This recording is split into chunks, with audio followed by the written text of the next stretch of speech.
আলহামদুলিল্লাহ, এই সুন্দর সকালে দুপুরের রান্নার জন্য আমার চাচি শাশুড়ি মানে আমার ছোট মা তার হাতে লাগানো গাছ থেকে কত সুন্দর করে পুঁই শাকের মিচুড়ি উঠাচ্ছে।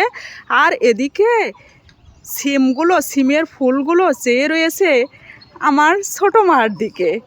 তো নিজের হাতে যদি গাছ লাগিয়ে এইভাবে সবজি ওঠানো হয় তাহলে কতটা আনন্দের বলেন তো।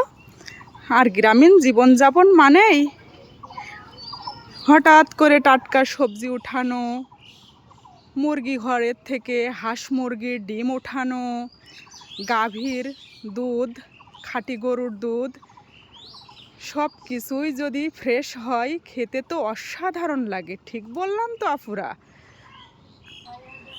আর এদিকে আমার জুইহি সোনাটা কোথায় গিয়েছে তাকে খুঁজছি, তো পাচ্ছি না। এই তো আমার জুহি সোনা চলে এসেছে, সে কাদামাটি নিয়ে খেলা করছে। সবাই ভালো থাকবেন এই সুন্দর দুপুরে। আল্লাহ হাফেজ, আসসালামু আলাইকুম।